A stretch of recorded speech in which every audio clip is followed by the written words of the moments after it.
Hello friends, welcome to Dr. Topper BDS. In this video, we are discussing about some of the property of dental amalgam. ADA specification number 1 for amalgam alloy contains certain requirements that aid significantly in controlling the quality of dental amalgam.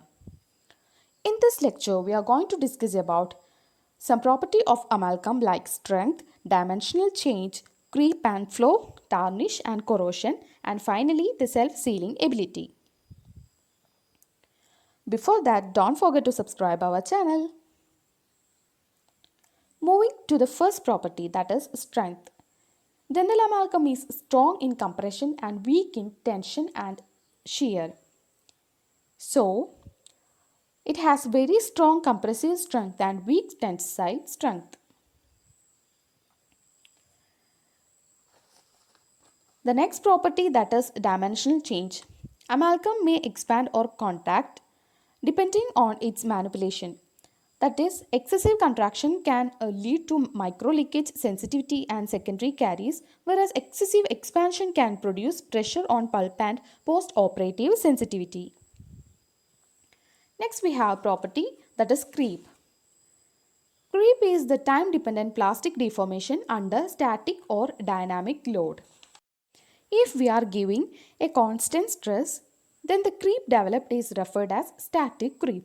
If we are giving an intermittent stress, then the creep developed is referred as dynamic creep. Hope you all understand. For ADA specification number 1, creep value should be below 3%. Reduced creep rate is associated with low mercury is to alloy ratio, increased titration time and greater condensation pressure.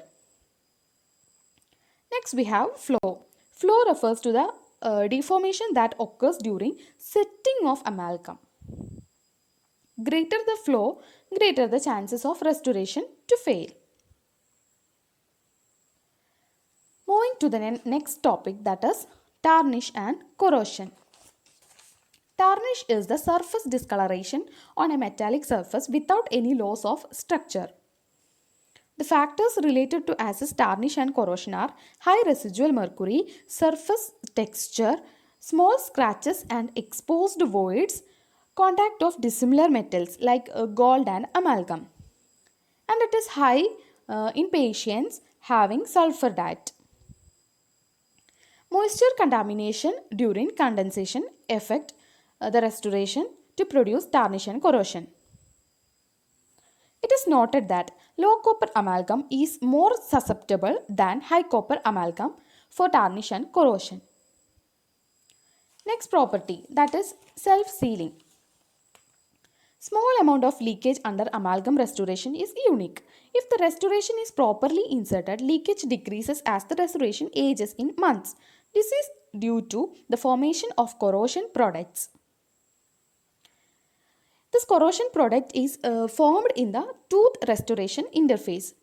Over a period of time, they seal the interface and reduces the leakage. Thus, amalgam is a self-sealing restorative. Moving to the next topic, that is retention of amalgam. Amalgam doesn't adhere to tooth surface.